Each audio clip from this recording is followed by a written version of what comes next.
السلام عليكم ورحمة الله وبركاته. أهلا وسهلا بكم ملاك شفورليه افيو. النهاردة هنغير ديسك أو تنابير وتيل فرامل أمامي للعربية شفورليه افيو.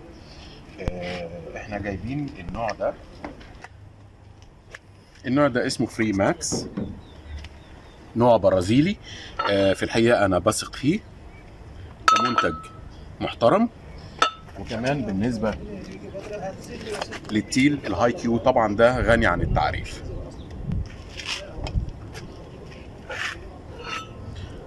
ده شكل الديسكات او التنابير فري ماكس برازيلي. هنحل مسمارين الكليبر.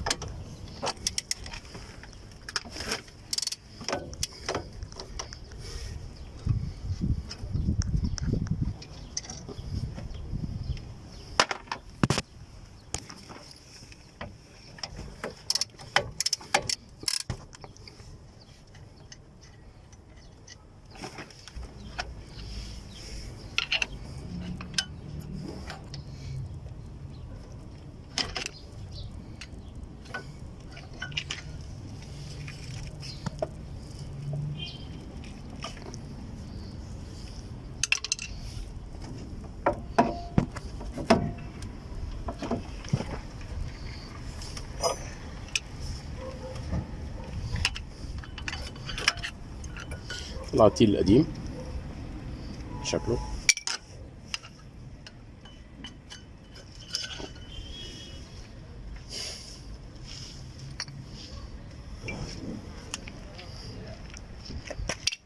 بعد كده نحل مسمارين الجشمة.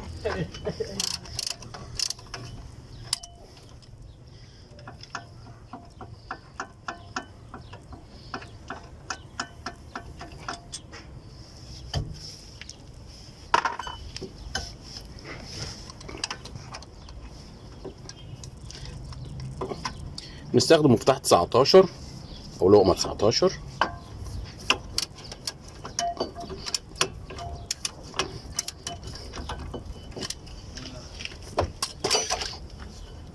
عشان نحل الجشمة.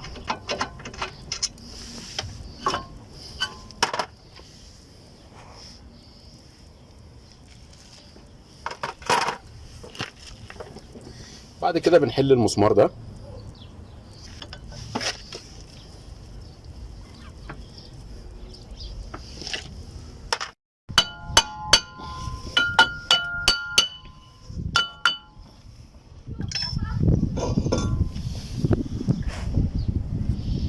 ده شكل الطنبور القديم.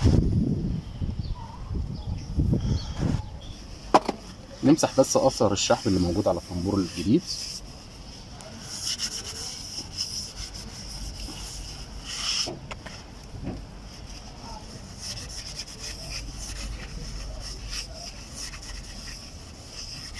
هنظبط الخرم بتاع المسمار قدام الخرم بتاع المسمار بتاعه.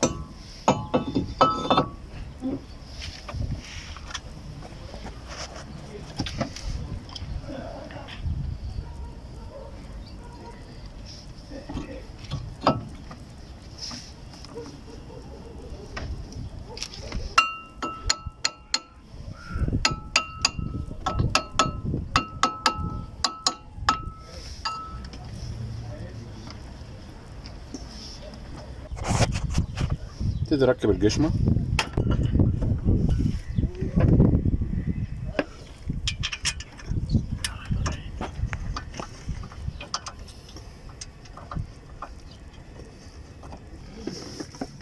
شبط المسمار التاني.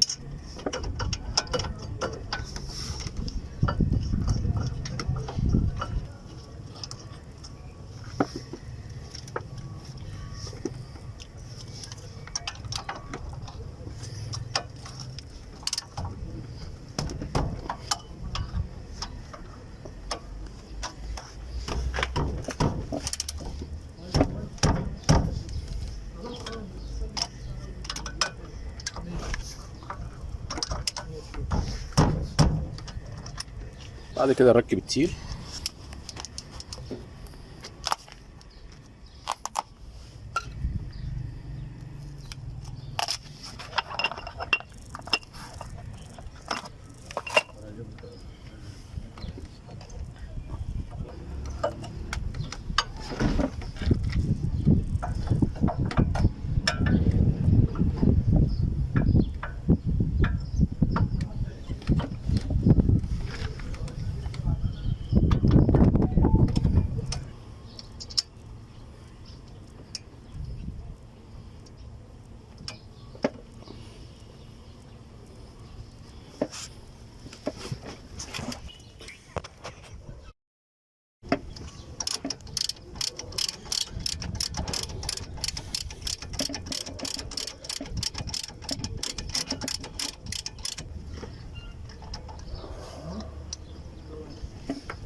وبنفس الطريقه زي ما عملنا في العجله الشمال هنعمل في العجله اليمين. وبكده نكون انتهينا من تغيير التيل والطنابير في العربيه شفورليه. شكرا جزيلا، السلام عليكم ورحمه الله وبركاته.